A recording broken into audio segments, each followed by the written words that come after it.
Campaña que tenemos, como decía el hermano Castillo, en la cual iniciamos el día de mañana y ahí los esperamos a todos. Recuerde que estamos hablando del tema de la oración y vamos a notar lo siguiente. Usted recuerda el vellón de lana de Gedeón. Bueno, él pedía una guía, así nosotros oramos por guía y debemos de buscar las respuestas de Dios. Recuerde que la oración es poderosa porque Dios la oye y la contesta. Y lo poderoso es demasiadas veces mal entendido y demasiadas veces objeto de abuso. Y esta es la realidad en lo concerniente en la oración. Fueron muy raras las veces en las Escrituras en las cuales dio instrucciones específicas para cada día. Y es obvio que Él nos dirige por medio de nuestros sentimientos. Nosotros oramos, buscamos, esperamos, servimos. Creemos en la oración en el sentido que viene siendo un instrumento, porque el que da la respuesta es Dios, por eso confiamos en Dios. Y no tenemos prueba científica, empírica, de alguna oración contestada. Andamos por fe y no por vista. Andamos por confianza y no por prueba. Y no podemos manejar a Dios, ni siquiera por medio de la oración. Debemos aprender a confiar en Dios, perseverar en la oración, confiar y obedecer. El tener fe en alguien es igual a darse uno mismo a esa persona. Bueno, el creer cuando oramos es invertirnos nosotros mismos en la petición. Y la oración no es un silbido en la oscuridad, es caminar hacia la luz. El objeto de la fe determina el valor de ella, y nosotros creemos en Dios. Existe una herejía moderna, la cual cree que Dios tiene definida una voluntad perfecta para la totalidad de mi vida. Bueno, hay algunos en la Biblia quienes fueron llamados por Dios antes de su nacimiento, como el profeta Jeremías, como Juan el Bautista, pero no obstante lo anterior fue la excepción, no la regla. Son muchos los jóvenes quienes buscan los planes que Dios tuvo para ellos, desde antes que nacieran.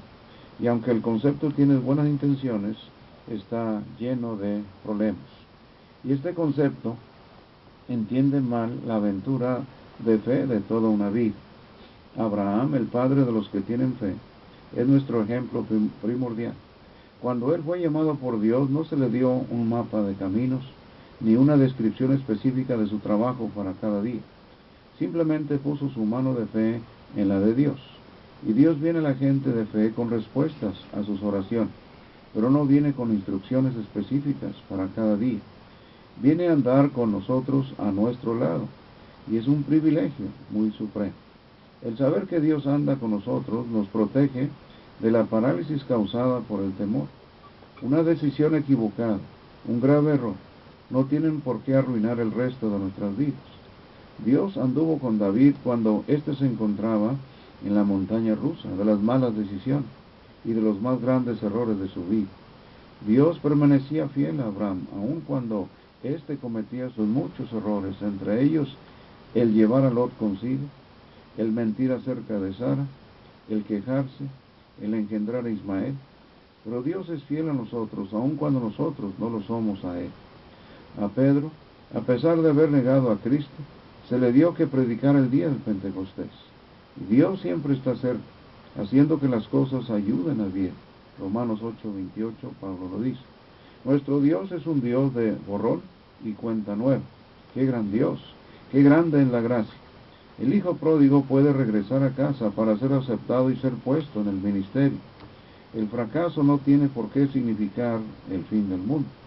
Dios nos permite madurar en nuestro ejercicio de la libertad. Dios no quiere esclavos, quiere hijos.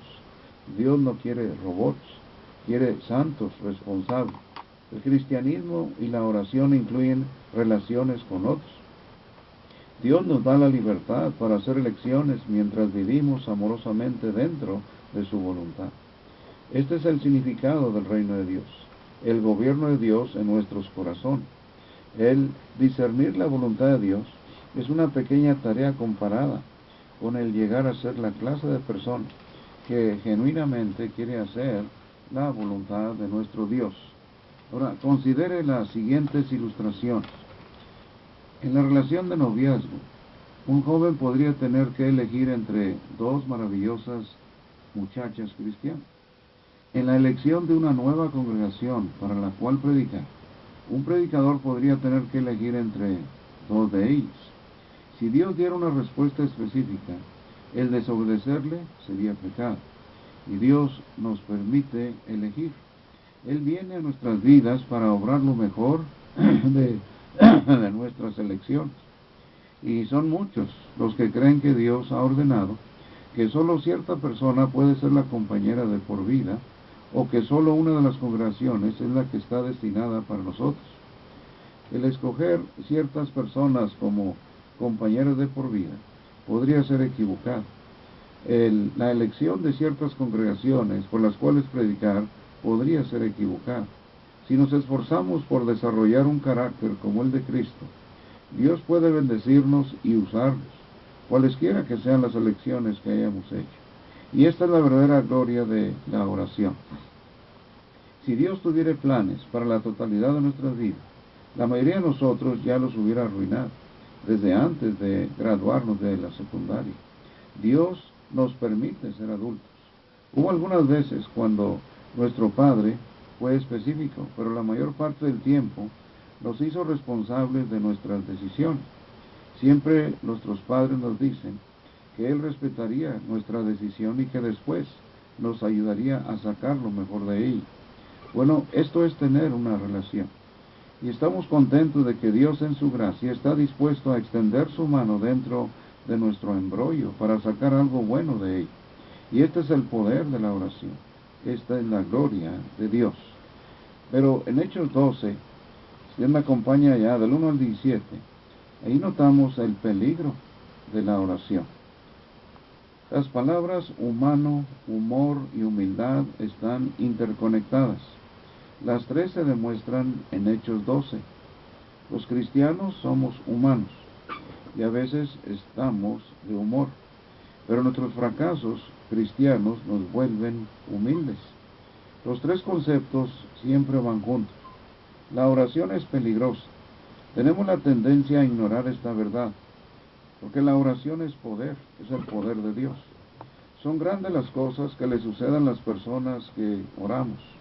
Recibimos lo que pedimos. Tenga cuidado lo que pide. Todos debemos tener cuidado. ¿Cuál es el peligro de la oración? Acuérdense que es eficaz. Aún no lo esperamos. Sea extremadamente cuidadoso con la oración y puede obtener lo que pide. También hay una inesperada respuesta a la oración. Si leemos nuevamente Hechos 12, 1 al 17, en primer lugar, la iglesia se reunía para orar. Y esto es bueno. Jacobo había sido martirizado por Herodes. Pedro estaba en prisión con el fin de ser ejecutado después de la Pascua. La oración no es una embriaguez religiosa con el ego.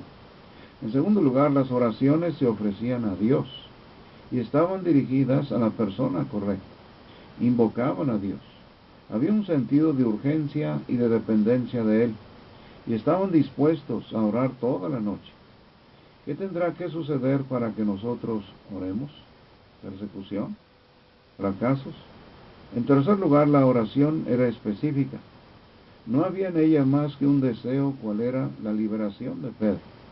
Demasiadas oraciones nuestras son muy vagas y generales. Este era un claro caso de oración unánime y urgente.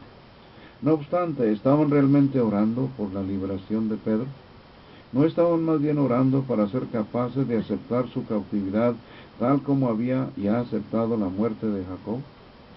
No nos rendimos nosotros a la medicina, a los tiempos, a las circunstancias. Dios es el Dios de lo imposible. La iglesia estaba alarmada y asustada, pero ¿para qué estaban realmente orando? Era también un claro caso de oración contestada. Jacobo había muerto, Pedro todavía vivía. Y este es el enigma de la oración. Mientras los hermanos oraban, Dios actuaba. Dios contestó las oraciones de ellos. Dios no se le negó a esta iglesia que oraba. Y también hay algo ahí de risa, podría decir. Pedro mismo pensó que él estaba soñando. Pedro, jocosamente, estaba profundamente dormido en una prisión de muerte. Esto suena a resignación, no a expectación. Y se dirigió a la casa donde la iglesia estaba orando. Sabía dónde debía de ir. En la congregación a la cual usted asiste, en donde se reuniría la iglesia para orar. En la casa de quien se reuniría. Ahora la situación se tornaba más de chiste, podríamos decir. Pedro llamaba a la puerta, temiendo por su vida. No podía gritar ni tocar con mucho ruido. Pero una insignificante persona, Rode, la muchacha esclava, fue enviada a la puerta. Y tal vez la presencia de ella y sus oraciones no contaban. Y esto es algo cómico. Luego lo más jocoso fue que ella no abrió la puerta para que Pedro entrara. Lo dejó llamando a la puerta para ir a decirle al grupo que oraba: nuestras oraciones han sido contestadas. Pero se burlaron y la regañaron. Y Pedro continuó llamando. Es increíble. Y luego la iglesia que oraba daba razones para el llamamiento a la puerta y decía: es su ángel. Y los hermanos no podían creer la verdad y estaban orando. Y sin embargo aceptaban la superstición. Podían aceptar a un fantasma, pero no un cuerpo.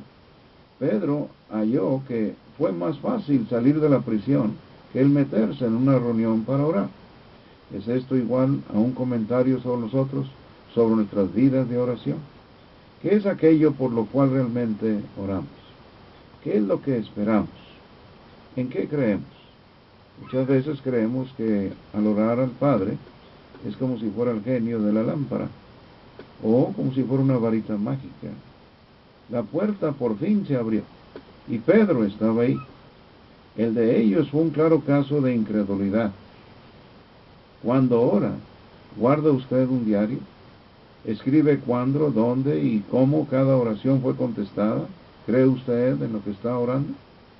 El peligro de la oración contestada es lo siguiente. Los judíos en el Éxodo murmuraron y se quejaron en lo que concernía a su alimentación diaria, llamado el maná. Dios les envió codornices, Números 11, 31 al 33. Cuando la sabrosa carne estaba en los dientes de ellos, Dios los castigó. Esta historia es espantosa, asombrosa y humillante. Dios puede hacer uso de nuestras oraciones para nuestra propia destrucción. Todo el pueblo de Números 11 fracasó. Todos ofrecieron oraciones miserables. Primero, el pueblo murmuró. Al igual que mocosos echados a perder, se quejaron de Dios. Tengamos cuidado cuando nos quejamos. La venganza de Dios fue rápida y terrible. En segundo lugar, Moisés se quejó ante Dios en su fiesta de pena por sí mismo. Él también le armó el escándalo a Dios. Ofreció su renuncia. Le pidió a Dios que lo matara en una débil oración. Tercer lugar, 70 ancianos fueron llamados a negociar. Y cuarto, hasta el buen Josué llegó a tener envidia de Moisés cuando otros profetizaron. Este fue un día terrible en la historia de Israel. Pero Dios respondió la oración de ellos y luego llevó a cabo su castigo. Cuando Dios le dio al pueblo lo que pedían, ellos literalmente los mató. Dios es tan bueno y se mostró lleno de gracia con los israelitas. Fue paciente con Moisés, sabio con los 70 ancianos y bondadoso con Josué. Otro caso de oración contestada tiene que ver con el rey Ezequías. Y esta historia usted la puede ver en Segundo de Reyes 20, 14 al 27, Segundo de Crónicas 32, 20 al 26, e Isaías 38, 1 al 8. Que un evento se encuentre en la Biblia 3 veces es algo que llama la atención. Isaías, en nombre de Dios, le dijo a Ezequías que él iba a morir. Ezequías se volvió a la pared y oró. Tal vez no era del todo egoísta. Su obra no estaba concluida y él quería completar. Cualesquiera que fueran sus motivos, Dios oyó su oración y vio su lágrima. Dios envió a Isaías nuevamente con una promesa y un milagro. Específicamente que a Ezequías se le darían 15 años más de vida. Pero Moisés fue el hombre que murió demasiado pronto. Ezequías, el que vivió demasiado tiempo. Fue el orgullo, no la humildad, lo que venció a Ezequías. Le habló a Dios más de lo que Dios le habló a él y ganó. Este no es el lugar de la oración. El mirar a Dios responder la oración debe enseñarnos y tocarnos. Ezequías cometió muchos monumentales errores de orgullo en aquellos años extra. También tuvo un hijo, Manasés, quien lo sucedió en el trono y reinó en infamia. Dios limpió Jerusalén como se limpia un plato, por los pecados de Manasés. La ironía con Ezequías es que entre más lo prosperó Dios, más pecó él. ¿Ve el peligro de la oración contestada? Por eso el tiempo es esencial. Otra fascinante oración contestada se encuentra en Lucas 1. La pareja Zacarías e Elizabeth eran buenas personas y oraban. Querían un hijo varón. Por años habían orado y orado, jovencitos, pero nunca hubo respuesta de un niño. Aunque el tiempo había pasado, ellos todavía continuaban orando. Cuando Zacarías oficiaba, que era el más grande privilegio de un sacerdote, un ángel, Gabriel, vino. Y la familia y los amigos estaban afuera orando mientras Zacarías ofrecía su incienso. Gabriel, el ángel, le dijo a Zacarías que su oración había sido oída y que sería contestada. Ellos iban a tener un hijo. El nombre de este habría de ser Juan. Este iba a ser un hombre a quien Dios usaría de manera singular. Lo primero que a uno se le ocurriría es que Zacarías habría saltado y gritado de alegría. Pero Zacarías quedó mal. En primer lugar, él, en lo más profundo, no creyó que Dios contestaría sus oraciones. Por años sus oraciones habían sido ritualistas y estaban llenas de dudas. Ya era viejo y probablemente pensaba, pues ya es inútil, ya no podemos tener hijos. Y en segundo lugar, él hubiera querido que sus oraciones hubieran sido contestadas, pero muchos años atrás. ¿Ahorita para qué? Bueno, nosotros acostumbramos a ponerle un plazo a la mayoría de nuestras oraciones. La sincronización lo es todo. Zacarías con gran estoicismo dijo, soy viejo y mi mujer es de edad avanzada. Lucas 1:18.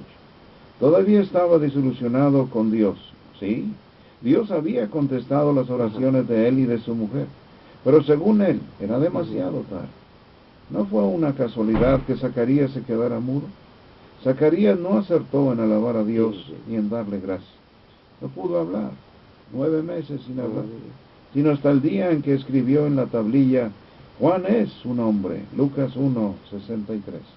Recuerda, el hecho de que Dios se demore no significa que Él se niegue. Ahora también Dios escucha y contesta nuestras oraciones. Dios es fiel y todo cristiano es oído y se le contesta. Primero, no, te amo demasiado para darte lo que pides. Segundo, no, todavía no, más adelante, cuando estés preparado. Y tercero, sí, creí que no ibas a pedirlo nunca. Y cuarto, sí, y aún hay más. Por lo tanto, la oración es peligrosa. Tenga cuidado cuando pide. Un predicador enojado le pidió a Dios que actuara rápidamente en su ministerio. Bueno, fue despedido a la semana siguiente. Otro escritor solía decir, oh Dios, purifícame, purifícame. Pero en secreto él añadía, todavía no, Señor, todavía no. Cuando uno comienza a orar, uno puede obtener lo que pide. Hay otro hombre en la historia que oraba por los leprosos y pronto se halló viviendo entre ellos durante su ministerio. Oramos, extiende los límites de tu reino. Esto nos puede enviar al campo misionero. La frase, gástanos en tu servicio, lo puede hacer a uno asistir a todos los servicios y nos puede poner a tocar puertas. La oración no es escape, es conquista. El orar por humildad es pedir sufrimiento. Dios no nos puede dar humildad, pero nos puede poner en situaciones que nos pueden volver humildes. Aprendemos la humildad y la paciencia, principalmente en la adversidad. Por lo tanto, recuerden, no hay tales oracioncitas.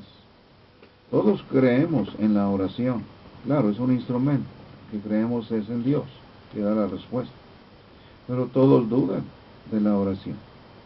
Hay quienes ven la oración como si fuera simplemente autosugestión. Otros la ven como un poderoso milagro. Todavía otros se encuentran en medio de estos dos extremos. La gente hoy día cree algo acerca de la oración. Desde los que la miran como sentimentalismo,